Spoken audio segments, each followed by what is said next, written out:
Hey, this is Matt Wall, Location and Site Selection Advisor with Sterling Properties Group, based out of Charlotte. Welcome back to our video series, Site Selection A to Z. This week we're up to letter I, and since we're not afraid to get technical with this series, I'd like to talk about an important word in determining how much of a site is developable, and that important word is impervious. The word impervious means unable to be penetrated, and in the context of development of properties, impervious refers to areas of a site that don't absorb rainwater or stormwater. So buildings and parking lots are considered impervious because water runs right off those areas, while landscaped areas and undisturbed grass or tree-safe areas are pervious, meaning rain and stormwater can be absorbed by the ground in those areas.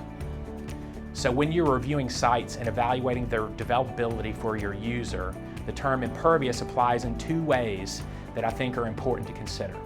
The first way you may see this issue comes from the local zoning ordinance, and typically happens in areas near sensitive watersheds.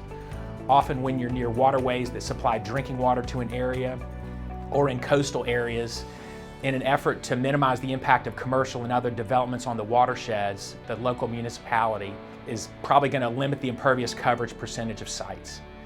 And that means that they're limiting the percentage of land you can cover with your building and your parking lot, your driveways, and your curbs and gutters. For a simple example, if a town says impervious coverage is limited to 50% of a site, the overall coverage of all the buildings, parking lots, driveways, and other impervious coverage can only cover half the overall acreage of the total acreage of the site. The percentages may be different, but you get the concept. The second type of relevant impervious coverage you can run into is when your civil engineer is trying to calculate your stormwater development requirements for your specific site. If you're buying a site that currently has some amount of impervious structures that you plan to tear down, you may get credit for that current impervious calculation. So getting technical, if you had a completely raw site, you probably have to deliver on about 100% of the stormwater requirements to develop your site. Whereas if the building you are buying and tearing down already covered 80% of that site, you might have to deal with only that 20% difference between your impervious coverage and the calculations for a virgin site. These are both issues that you'll need to be relying on your civil engineer to evaluate and consider in their development plans.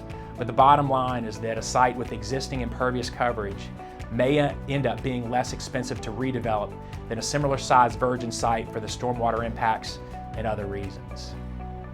And a quick pro tip.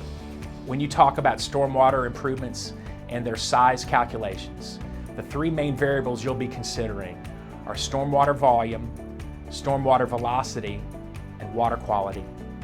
So at the end of the day, all those expensive BMP, mosquito ponds, and other riprap structures ultimately are designed to 1, reduce the volume of water headed downstream, 2, reduce how fast it's running off the site, and 3, to prevent bad things and chemicals from getting into the streams and waterways. So that's what I've got for the letter I in the term impervious. I hope you found this interesting. Please let me know what you think by adding comments below. This is Site Selection A to Z, Matt Wall with Sterling Properties Group signing off until next week. Thank you for watching.